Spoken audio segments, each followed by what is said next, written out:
We are almost starting, so please come closer. When in doubt, come closer. The perfect places, the safest places are in front. You think, I'll stay in the back. No one will see me, especially not her. But I do. I can only see people at the back. So are you sure that you will stay there? Maybe, yeah? Okay. So let's start with some music.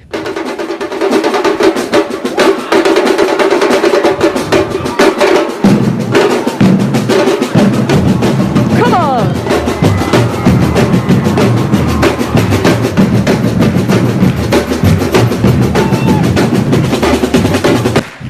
Yes, welcome, ladies and gentlemen, young and old and everything in between.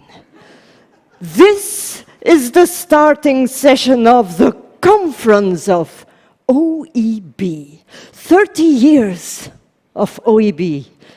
And we wonder, why is it so successful? Is it because of us? Of course. It's because of all of us, which is why we have this session. This is the learning battle, or the open mic for a learning stage. And we do this session, and everybody, well, frequently I get asked, what is this session about? It's informal. It's adventurous. Why is it so? To build a community. Because if it's your first time here, it can be scary, right? Who is first time? So know that once you go back home after this conference, you will have joined a community that is authentically happy when they see you. And it's really true. Take my word for it, or your own. Now, the purpose is, of course, building the community, but how do we do this with this session? Well, there are 4 simple guidelines to bring all of us closer together, to show who you are. Because I don't know whether you did this, but if you scroll through the OEB and you look at the pictures and you think, Helga Helgason, title executive, doing learning research. It says something, but it doesn't say whether you like Helga Helgason. So this is the moment to say, look, I am, let's make it Hilgo, and I am a wonderful person, and I will tell you why. So, and then people will listen. They will honestly listen. And if you're in doubt whether you would have the courage to come on stage, I am your supporter, okay? I played rugby. I've got your back. So 4 rules, and then I will call out for volunteers. The 4 rules are, I will ask for volunteers, and then you raise your hands. Let's just check whether we can all raise our hands. Hands up. Yes, yes, this works. Perfect. Then I will point to someone and say, yes, please, you wonderful volunteer, come to the stage. And there's a little step here. This is the safe step. You can also just do a salto right up the stage if you can. I'm open to it. And then you take the mic and you say, this is my name, and I will talk about this learning topic. So any topic, as long as it is even slightly related to learning, is a good topic. And then your pitch starts, and you will have a clock there, 3 minutes. You try to share what excited you, the learning approach that you most loved last year. The learning technology that transformed your world, it can be your own learning technology, that's okay. But after 3 minutes, you stop, or earlier, that's also allowed. If by any chance you think, this is my moment, finally I have a stage, I will keep on standing here until everybody falls asleep, no. Then I will no longer be your guardian. Then I'll just take you away from the microphone, and that's okay as well. Now, of course, anybody can share a story about learning. But then we need to test it. We're all into assessments or evaluations or looking for the deeper meaning. And so after a 3-minute pitch, we say, yes, is there someone with a question to this person who has spoken? One question to just test them. Is this person for real? And then the speaker responds, of course I can answer. Gives an answer. After that, so 3-minute pitch, question and answer, we do a voting. Now the voting is with an applause meter. Please, show us the applause meter. Wait. Yes!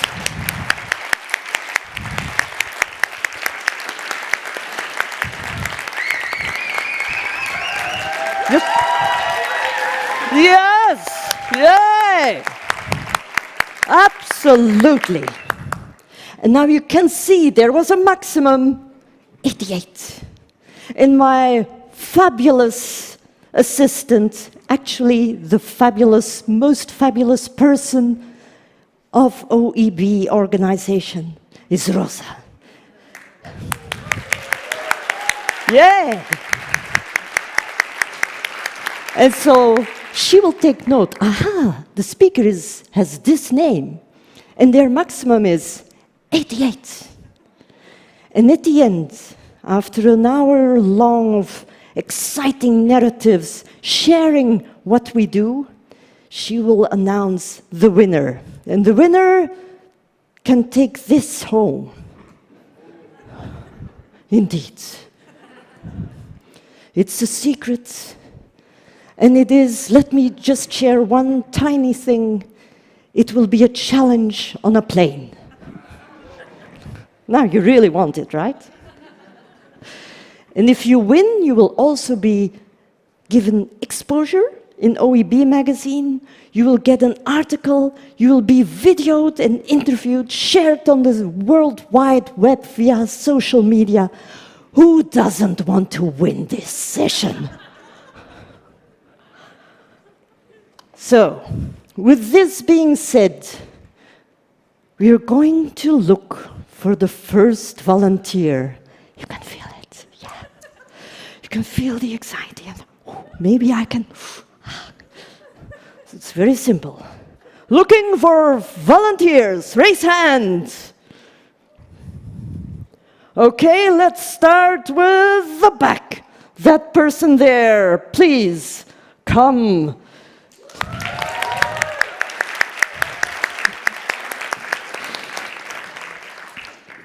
Excited. 3 minutes, here we go. Hello, first everyone. Name. Max. I'm coming from Stella.code. And now I've got 2 minutes, 57 seconds. I've got a little experiment for you. I want you to look for everything in this room that's red. Just for a second. Everything that you can see that is red. All right? Now close your eyes. Everyone. Thank you. And now think of everything that you saw that was blue. Close your eyes. Now open your eyes again. Probably it was hard for you to come up with things that were blue, right? Now look everything that's blue in here. I know this is not as many things as red. Some of you might have called this red as well, that is orange. But the question that I asked kind of determined the answer you got. I asked you to look for red and you found red. I asked you to find blue and you found blue. Now, the question that we ask ourselves all the time determines the answers we get. And we humans, we tend to ask very negative questions usually. This comes from our evolution because we had to ask, For what reasons do I need to prepare? Because I might be killed or eaten by a tiger. Now, this is a long time ago. We don't need to be worried about that anymore. But we tend to ask ourselves the same questions. So what we do is, at Stella, we developed a coach that asks you better questions every day. Now, coaching is something that typically top executives would have. So if you're like the C-level of a company, you might have a personal coach. But for 95% of people, they don't have a personal coach that asks them good questions every day. Now, Stella is your first virtual coach that is almost like a buddy for you, that just asks you different questions. And by these questions, you can actually achieve more. So, actually, I thought I'm going to need more time. I have 1 minute left, but I have one last question for you. How loud can you clap?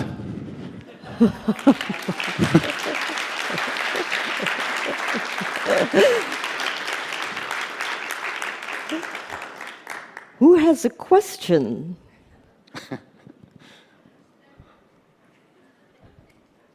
A question? What is the best question the personal coach asked you? Or can you share some questions that you think are worthwhile mentioning? I think in my very personal way, it would be like, why can it work? Because I tend to find a lot of answers why something couldn't work, and just the question, why could it work, sometimes brings you to new answers. So there are different questions depending on where you are in your journey, and this is what a good coach does. A good coach never tells you what to do. He just knows what questions you ask yourself, and you yourself come to the right conclusions then. And very often this is just reframing situations. Okay, something happened, and you can think, why the hell did that happen to me? Or you can ask yourself, what am I going to learn from that? What am I going to take from that? So this is just a mindset shift. But in my personal way, it's like, why could that actually work? Okay, now we go to the official applause meter.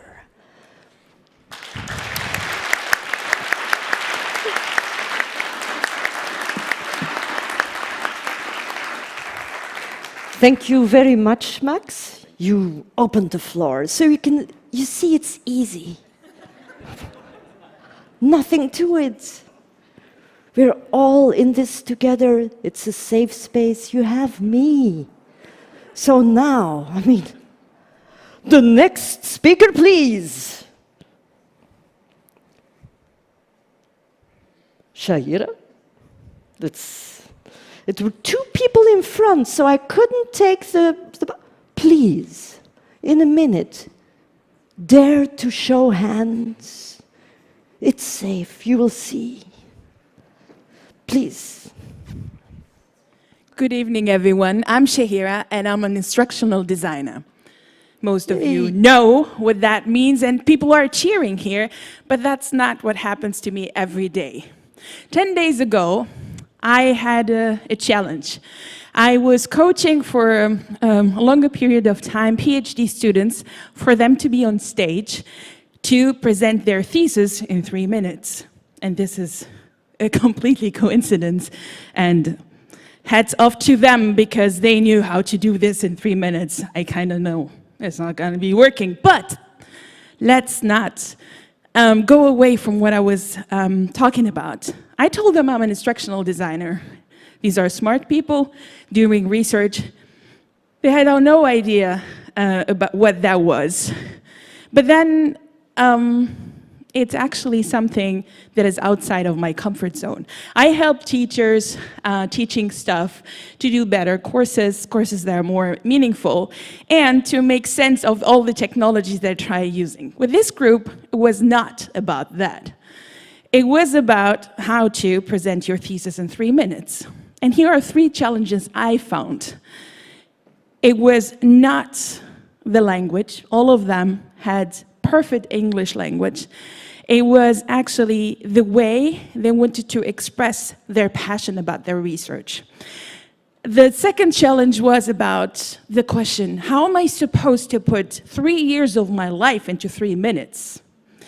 And the third one was actually, I'm an introvert, and I don't want to be on the stage screaming out loud what I do. So while coaching them, and trust me, for the subjects they didn't need any coaching, we just realized that we learned from each other. And all these 3 questions may not have been resolved through then, but what I saw happened at the end when they went on stage is a development, going away from having to cram everything they learned in 3 minutes, but choosing very consciously to present what is most important to them. What did I learn as an instructional designer? It's not about the tools that you're working with, but it's about what is it as a teacher that you want to convey to your students. You might have heard this a long time ago here at many places, but I think what we do need are more spaces to make this happen.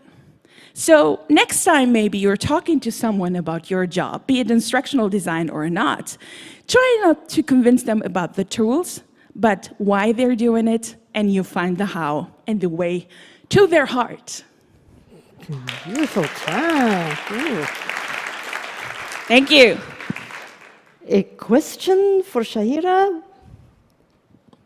Question her, yes. Let's test her. Yeah. Wait a second. Yes. How much time did you invest for the coaching for each student? Minutes, hours? Actually, it was a group. We started at 8, and then somebody decided to pull out. And so we had a group sessions. I met them 4 times, every time 2 hours. And very few of them required more pace, like one-to-one coaching, but was very specific because they had very high standards. And they're actually academics used to do presentations by that type. So yeah, I was lucky enough that my employer said, take the time. This is a good investment in yourself and our students. Thanks a lot. It's a great story. Thank you. So, applause. Yay!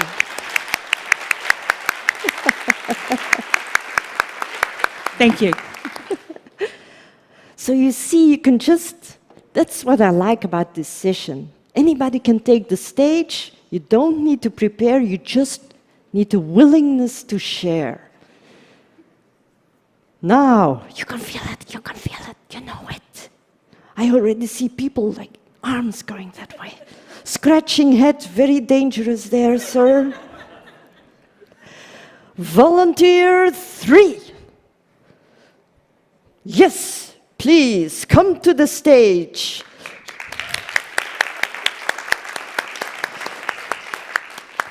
Feel free to take the mic and introduce yourself.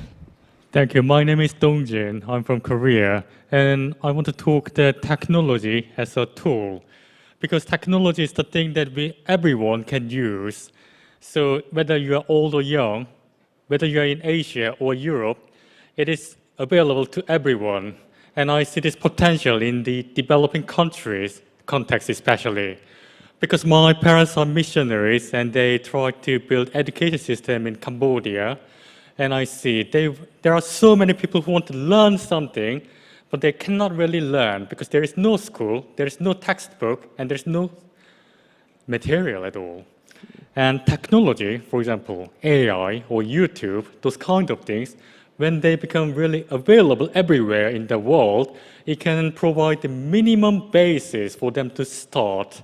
So once they have begun, they can really move on. Depending on their interest, they can learn whatever they want. So they can explore more technical side or more fundamental concept. But technology, that for example, we have conference here today, and if that is recorded and it can be shared throughout the world, then everyone in the world can have the same understanding that we have in this room. And I really like that thing, and technology is a useful tool that we can make it available. To do this, and I think we need more technological development in the societies where they do not have infrastructure. For example, in African countries or Southeast Asian countries, they have not enough technological tools they can use. So here, now we are in Europe, and we have a bit more advanced technological tools, and I think it is a good idea to share. And I think that is a good investment for the future. So like every investment, we need to pay some price. So this kind of infrastructure building and others, it of course has the sunk cost, which is we need to put at the beginning. But later, when there are more people who grow from those countries where they didn't have the background, so their fathers couldn't really study, but their sons and daughters, they could study, then I think that will be the better advancement for humanity. And I think this is not only the technical development, but the development of the humankind itself. So I suggest technology as a tool, universal education as the fundamental concept. Thank you. Yes. Yes. Any questions?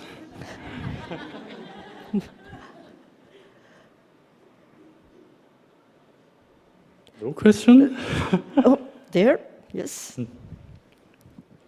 What do you think would be a very effective way of redistributing the cost of technology or devices to get them to the right hands? So I think there are two different ways. First of all, there is hardware. So there are some people who cannot even have a mobile phone. In that case, I think it's better to government to distribute the minimum standard of the functioning mobile phone. But other than that, more importantly, I think technology itself is important. So for example, for watching something, we have YouTube, but I think that's not even enough. So if there is any educational platform that everyone in the world can share, so the inventor of this kind of platform must get the Nobel Prize, I think. Okay. Thank you. So now, applause.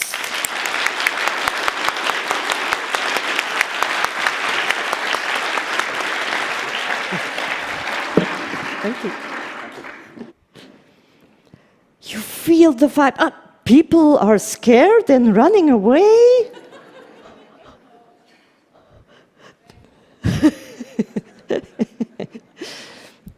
So, yes, please. I didn't even have to pose the question. I salute you, dear courage person.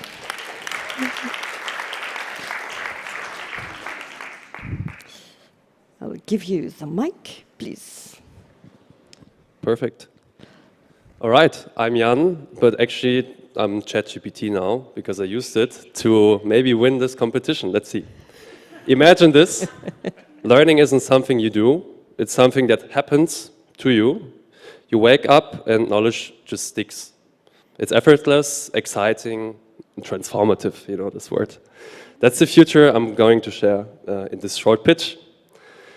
Learning isn't broken because of the access to it or the motivation that students have. It's broken because it's boring.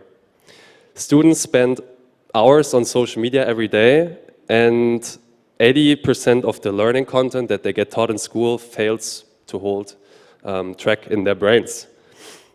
Why? Because we are still teaching in yesterday's worlds. Classrooms are linear, but the world is fast, it's addictive, and it's interactive. So what if learning felt like scrolling on TikTok? It would be quick, it would be personalized, it would be impossible to put down your phone. And that's the idea, and I gave it the creative name of cognitive clicks. It's not a tool, it's a method, and think literally TikTok for your brain. It's hyper interactive, the content is AI curated, and it's bite-sized learning moments. How does it work? You studying biology, and you get a 30-second AI-powered video on DNA. And then you get a quick game, you answer right, you unlock the next step, the next scroll, and step by step it builds, it's fast, it's gamified, and it's addictive. Learning feels like a play. So what is the impact? What if education wasn't about skills, but it's about building habits that last a lifetime? The habit of scrolling on TikTok, but you're not actually wasting your time and frying your brain, but you're learning for the future. Okay, nice. So, clearly, there are questions. Yes? And I'm sorry for this. I would never have my phone on stage No, when I talk. Brilliant, brilliant. Yes, be honest with me. How much do you retain from everything you're scrolling through? And not scrolling is not an option, because I'm assuming you're scrolling. How much do you retain? I would like to ask this question here, but No, you're I am. ChatGPT. Let's put myself in the shoes. Ideally, the AI, you get a task based on the knowledge in the video you just saw, and your job is to answer it correctly, and it integrates these learning mechanisms like active recall and spaced repetition, so it shows you similar content over and over again to reinforce. And that's not like TikTok where you watch something and you forget it 10 minutes later because you don't recall it, but the content gets curated over and over again. Okay, nice. All right. And if there's anyone who want to build this idea, because I find it interesting, would be cool. Yeah. So if you get a big applause now, maybe we can build it together. So, applause.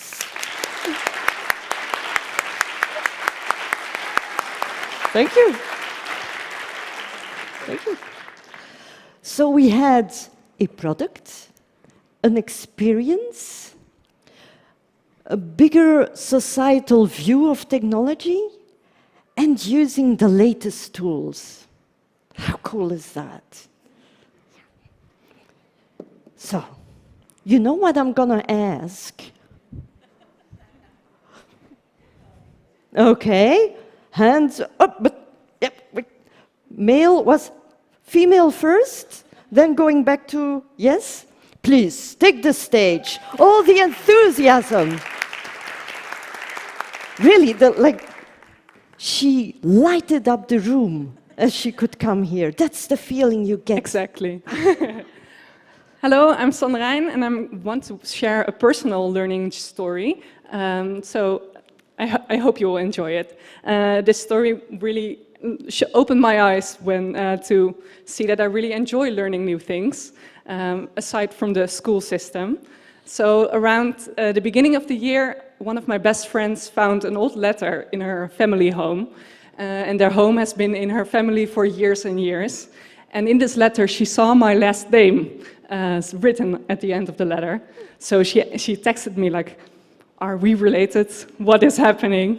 So we both went to our house and we looked at our heritage and see maybe we are related. And the funny thing was, my grandfather was there as well on Sunday, and we spent the entire afternoon looking at our heritage. And it turned out we are in fact related. Oh. So back in the 17th century, it took a long time to find this out. But it's 8 generations ago, there was a similar, we have a similar grandfather. Yeah. And it was one of the fun experiences to learn this year. So that's what I wanted to share. Wow, how cool is that? Yeah. And it's beginning to be a running joke between us that we are related and that we think so much alike. Oh, yeah? Yeah. I like that a lot. So, not sure whether I would ask question or similarities? Someone who wants to add something? Somebody right there? Yeah. Yes. Again. Did you actually try to use some of the official tools to check your heritage? And no, it was really like, luckily both our families have like this heritage book, so we could both like, it was really offline, and luckily somebody in our families did the work to get this all in print on paper, because the online tools, I don't know if we would have found out, yeah. Wow. Okay, so applause! Well done. I love it. Maybe we are all related. I mean, so, and now I was very blunt to the gentleman in front, because first I said, yes, you can. He almost lifted in and I said, no, I'm going with someone else, so please, feel free to take the floor.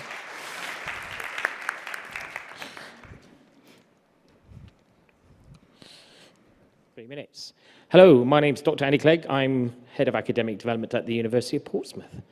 So for the next minute, I'm going to be your therapist. Can we turn the lights down a little bit, please? So I'm going to ask you some questions. I'm going to establish the why and the what. So yes or no answers in your head to the following questions about learning and teaching and how it's supported at universities. Do you find yourself increasingly delivery focused? Are you fixated on content? Do you have a serious engagement issue with your students post-COVID? Do you find yourself delivering and designing modules in isolation, willing for the connectedness and collaboration with your colleagues because you work in a little silo? How many people said yes to most of those questions? Or it resonated, that young lady? And the rest of you? Okay, you're working in a higher education sector that's better than mine, because it is a very challenging space. That is the why. Because we at Portsmouth had similar heritage. We have a similar legacy. We are too content fixated. We are too focused as a sector on delivering higher education. Do I look like Amazon? Do I look like Deliveroo? Do I Uber teach? No, but we have this fixation that students are just going to roll in and we are going to deliver content. If you said yes to my questions, you need a refresh. It's time to think again. Join the revolution, my friends, and start again. That's what we have done at Portsmouth. We have created safe spaces, bold spaces for staff to engage via our learning design framework called Enable. And Enable is a learning design framework where you control the narrative. We are like accident and emergency. You come to us with a problem, and we're like the first aiders. We will triage you and identify your problem. And you may need an aspirin. Fine, you'll have an aspirin.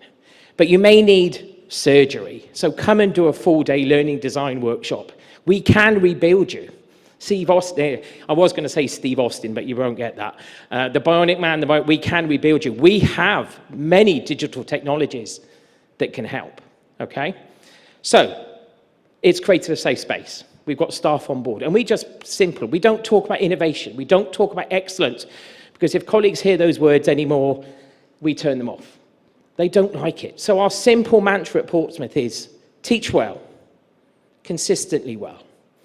Every time, every student, every session. Thank you. Oh, wait. Question. Who has a question? Yes. Yes, you. Yes. You can also scream. I will just give you the mic back. So I won't scream. How do you deal with teachers that don't see the problem, but their students do see a problem?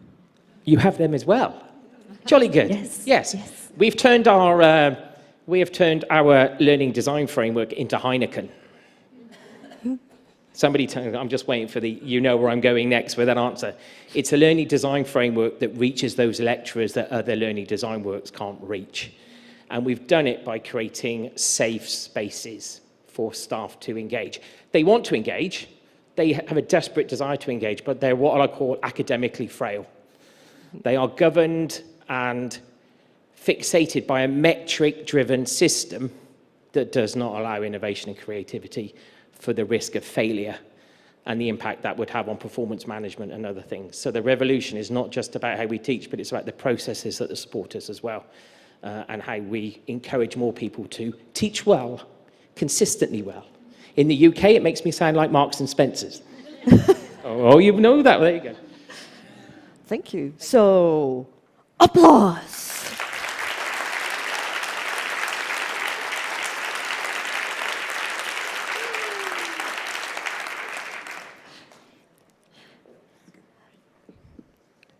So now, before I ask for new volunteers, I will share a bit of psychology.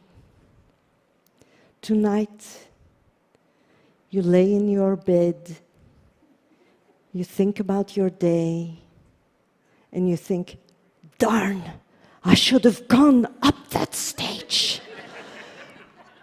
I missed the ideal opportunity to be bright, to connect with people. I know you will. And now maybe you think, no, I'm a sound sleeper, I just go lie down. Not tonight. Unless you raise your hands. Right now. Yes, up. Yes, it's working. Like, first one, then in a minute, and then back to you. Yes, I already applaud you.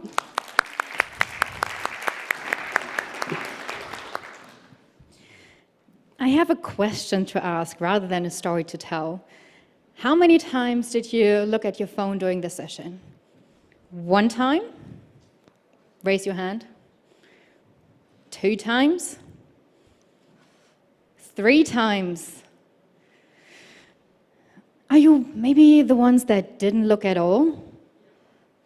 Wow, quite a few ones. Oh, I like this row there. I actually had an experience a few weeks back where a bachelor student presented her thesis about Canvas notifications and how students perceive them or how students are distracted by them.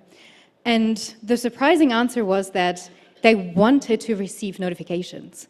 And for me, that was why do they want to receive notifications?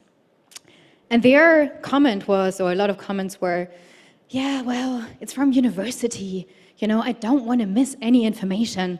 Like, what if there's a grade? What if, I don't know, there's a change in schedule?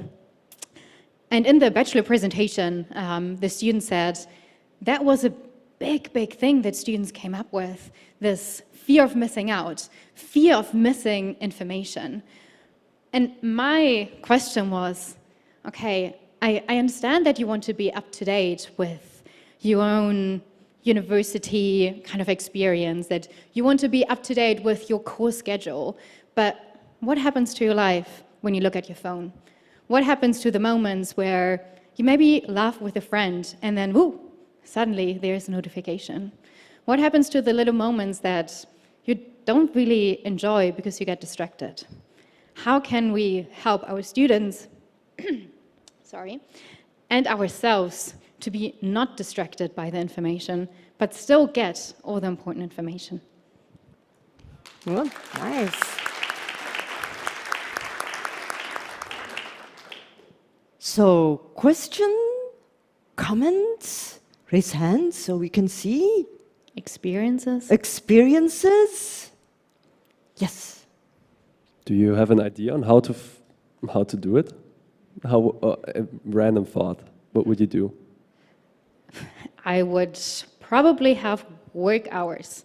So the difference between my study life and my working life now was that I have a 9 to 5 or whatever. So I actually have a work phone where I have my work notifications and a personal phone. So for me, it's very easy to, kind of separate these two things. And that helps me in kind of, having these little experiences in my life that are from me and my experiences and not from my work. And I think we should do the same with students. But then again, I hear often, but the student experience is so integrated. You are a student, you know. I mean, I'm also an education innovator. That's also me, but I still try to separate that. Nice. Applause. Nice.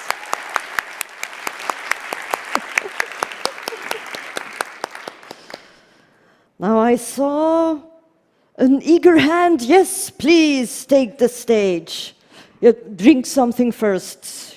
It was water, I'm guessing, or vodka.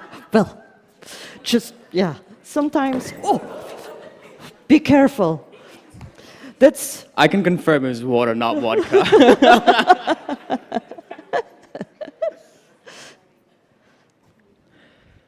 Frankly, I'm absolutely pissed with the education system.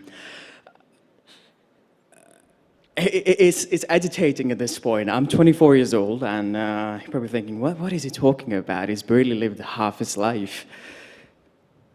Why is exclusivity the measure of success in education in higher institutes and not accessibility? We limit 2 ways restricting students, potential great minds, future Einsteins, so people who could cure cancer. One, by focusing on grades that, to be honest, until a few years ago was based completely on rote memorization. Someone could remember well, get top grades, they get into Harvard, MIT. And two, by learning design, inclusivity. Did you know 20% of the world is neurodiverse? And about 35% of the world has some kind of disability, including they're deaf. By the way, I am a deaf person. Probably wouldn't realize a lot of the people that are hanging out with me.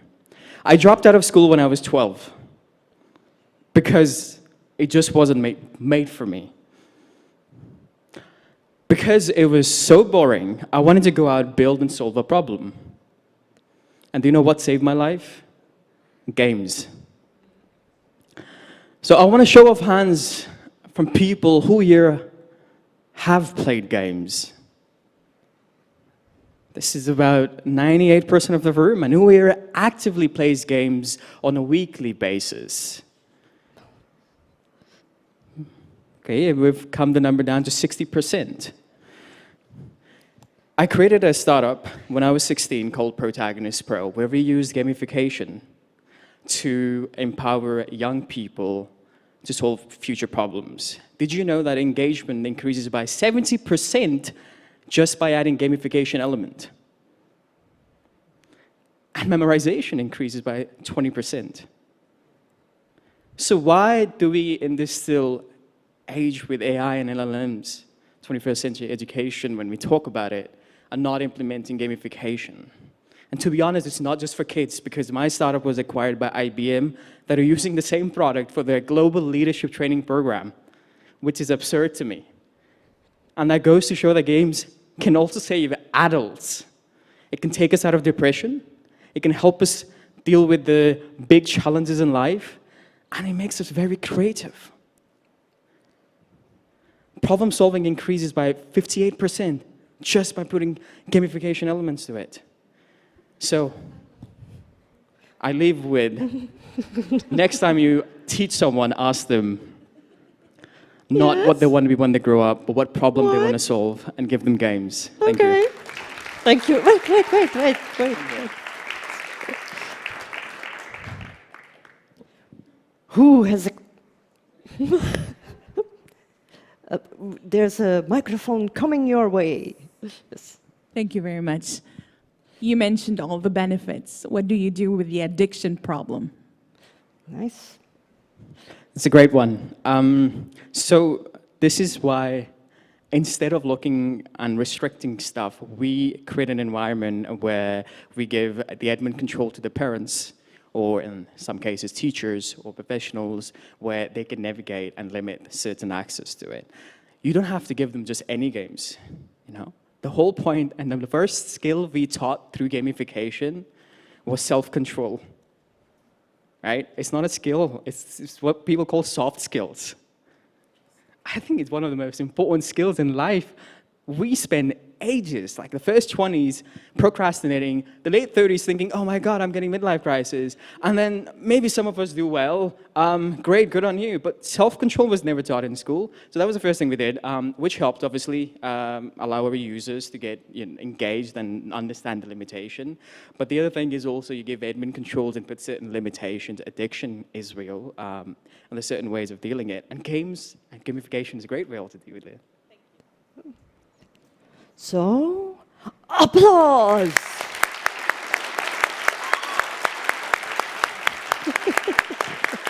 Thank you. Best not to trip off the stage. Yes, I believe you. Oh, there are steps here as well for those. Yes, I only saw those ones. Dear madam, are you still up for it? Please, come and take the stage. Yeah.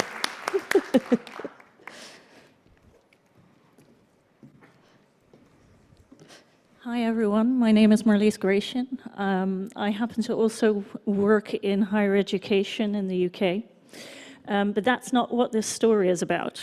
So in 2022, I sat next to my husband and we had ChatGPT open for the very first time. And we did some experiments and I looked at him and I said, do you know what this means? Every bit of qualitative data has now become quantifiable. And I was super excited about this. I studied linguistics, and the reason I studied linguistics was because I thought, you know, that's the only type of arts humanities topic that does something with statistics. I was really, really happy about this. I thought, oh, you know, what is this going to do? And he looked at me and went, what? For me, that moment has really created an itch. There's something I want to solve. And the thing I want to solve is around self-directed learning. I've always had this idea as instructional designers that we sort of, when we do learning analytics, we sort of measure, you know, you hear the navigation device going, the learner's going left, they're going left. They're going right now, but we have no idea where on the map they are. So that data doesn't mean anything. And one of the things that we could do with AI is create this map, this territory. But in order to do that, you actually need to know a little bit of maths. So that's not really something I'm very good at. Just to note, I also have a degree in art history, which is neither linguistics or art history are going to help me here. So I've decided to really think about, okay, there was this commercial in the Netherlands, which was a betere wereld begint bij jezelf, a better world starts with yourself. So in order to solve this self-directed problem, I have started, and I've only done 3 lectures, so please don't ask me any maths questions after this, but I've started doing the MIT Open Courseware on linear algebra. Oh, yeah. You get nerdy, and it's an itch I really want to scratch. It's something I want to find out. I'm curious. So mapping my own journey is going to help me really think about this and talk to people at this conference who know more about maths than I do. So please, if you know maths, speak to me at the conference. Thank you.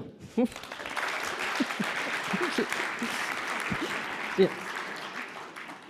Questions or immediate actions? Wait. Sorry, this is not my phone. This is my glucose sensor telling me you're excited again. Yes, I am. Questions, please. Yes. Oh, I'll return. So you have expertise in mathematics, and I wonder, for technology to be used, should we all understand mathematics, or is there any easier tool that we can simply use technology? I don't think we all have to know mathematics. I think for me, from a creative thinking perspective, I think sometimes you get to new ideas when you understand the underlying principles better. And for me, it's something I've always wanted to learn, actually. It's the only exam I failed in high school, and it's something where I really went, okay, I need to know this, I need to understand this better in order to then be able to have those conversations. But no, you don't need to know maths in order to make a difference in that space. But I think it does help you understand how other people look at it. The way I'm approaching it is, because I've got this language background, is as a language, and maths essentially is a way of codifying or a way of talking about reality. And that really excites me. Thank you. So, applause. Thank you.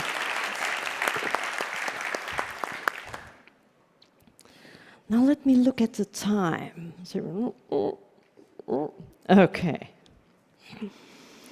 Remember, this is waving Two waving hands. I'll start. First, the green-sleeved person in the back, then the wonderfully groomed, glasses-wearing person in front. Yes? Prepare. You can beat him.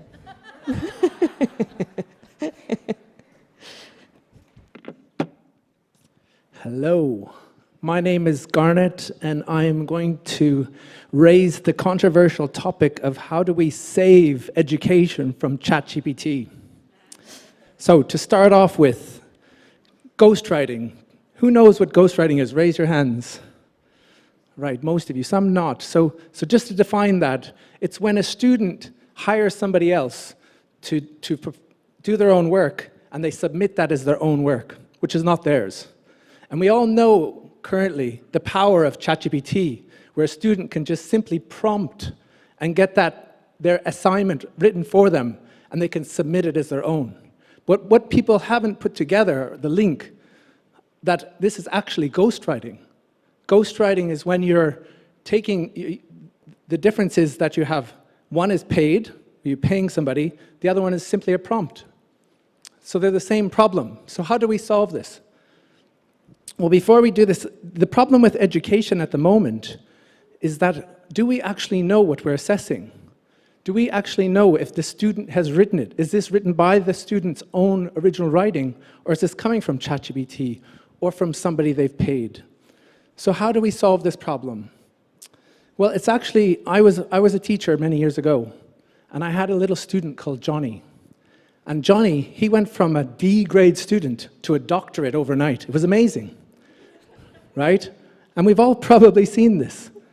But how did I know? Because I compared his work from his previous work. I knew Johnny. I knew him as a student. So what did I do to confirm or validate? I went and had a conversation with Johnny. And I said, Johnny, do you see this part here? Tell me a little bit more about what you were talking about here. I don't know, sir. Because he didn't write it, right? What if I told you that that is the solution, but we actually have solved this at Norvalid? Our solution is to do this at scale. So we have a talk tomorrow, and you can come along and I'll tell you the full picture. Thank you. Okay. So, question? Yes? In front?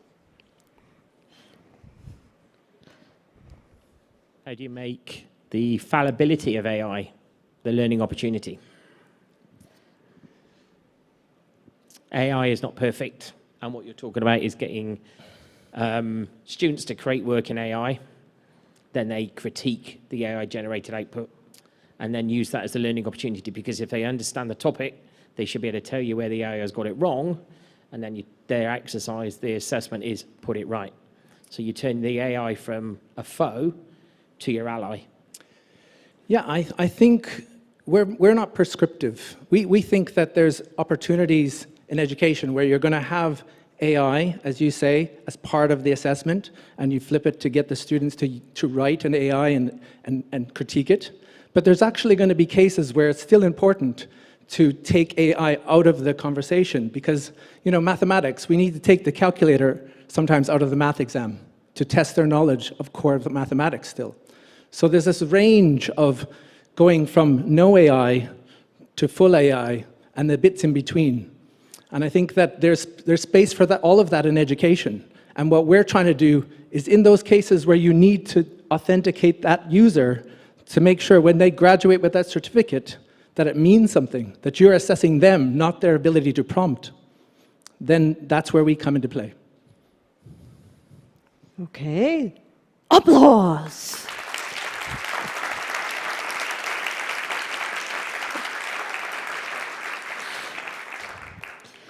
Now, it's always true that we keep the best for last.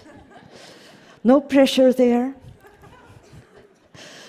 The last speaker is kindly invited to take the stage and swoop us off our feet. Yeah, you can do it. I'm your fan. I am. My chest thumping. Oh, it's good to be back in Berlin. The last time I was here, I was arrested and put in a cell. And so, memories. Yes, my ticket, I was on a train and my ticket had expired about 3 minutes before. And so I was arrested with a Dutch man who had drugs on his person. Of course, he was let go and I was taken to the police, where lots of things happened that I don't want to get into. In the beginning of my third semester of my master program, the University of Stuttgart, sent me an email saying, hey, the scholarship we gave you at the beginning of your study, well, we found out that it was a glitch in the system. And so can you pay the tuition from the first semester up until now? Also, we give you 2 weeks, because you don't do that, then you're exmatriculated. I was an international student from Ghana. First-generation student as well. And the only reason why I am here today is because my professors, they pulled together and they got me out of the situation. There's one of them taking a video of me right now, over there. Yay! They pulled together, had meetings about it, said, hey, how are we going to get her out of this situation? Because she's a good student and we want to keep her. And so this brings me to why I'm standing here today. Everywhere I go, I try to be an advocate for first-generation students, because it is the professors who will help them. It's the teachers who will help them be where they want to be. There's no help from home. All they can do is give passive support. But the professors, you have a relationship with the students that is different from what they have at home. And so if you actually help them, if you look beyond learning, if you look beyond teaching and actually help the students, give them the platforms that they deserve, you would have the students that you want to talk about, the students that you want to stand on the stage and say, this is someone I tutored, this is one of my students. You are the ones who help to make these students. And so like the way my professors came through for me, they pulled together and helped me in a country where, there's lots of racism happening everywhere. International students have lots of problems that I won't get into right now. But the fact that my professors pulled through and then they helped me, and now I have my master's degree, I have a family, I have a son, I'm living a good life, and it's all because my professors took a chance on me. So please take a chance on your students. They look up to you. There's good in them. Take a chance on them. And that's what I want to say today. Thank you. Wait. Questions, comments, additions? Yes, please. My name is Candy Utise. Yes. Well, think closely now before starting the action you gave throughout the session. Reflect. What do you want to happen? And then applaud. Yay! Woohoo! Yes. Candy, thank you very much. So now you heard all the speakers, and as Rosa is going through the list of speakers and their maximums, I'm just a small question. Did you feel inspired? Please raise hands. Inspired by the session? Yes. Please enjoy the rest of the evening. If by tonight you go to bed and you feel very sad because you didn't come on stage, that's okay. You have another moment to shine each time you meet any one of us and just say, you did great. And I saw you in the session, fabulous. It's a little piece of magic that can make the difference. So now, Rosa, please join the stage and reveal. Yes, I will give you. Change slides, very important. Please. Then you want to read it? Of course. Well, just the winner. So, Go through all of them? no. Who is the winner? And the winner of tonight's session. I will do the same. Hands. Please rise and come to the stage, Candy! Yeah! The verge of realizing something, but you don't need to take the plane, right? No. Okay. Because it could have been suddenly very painful as I reveal what you will get. Da, da, da. Ta-da! Please take home this cup. It's almost real gold. Learning Battle 2024 for you, Candy. Please. And now, the audience probably got it before I got it. Candy. Please. That's all. Yeah, wonderful. Thank you very much. Yeah, you're welcome. Did we take a picture of Candy, Rosa? We have, because you're going to be famous now.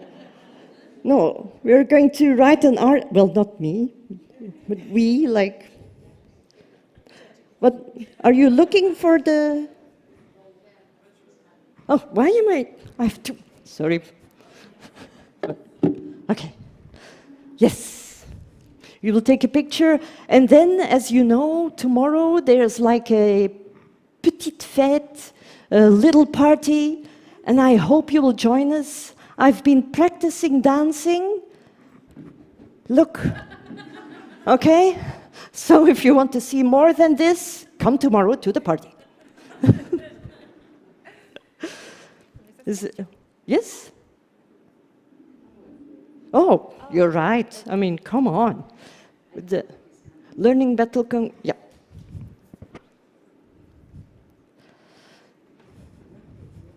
Oh, yes. Can I, is it okay? Yes, I'm honored. Yay! Wonderful. You did well. I'm happy. So now you're relieved to go if... I think the moderator deserves a big applause. Thank you. Thank you.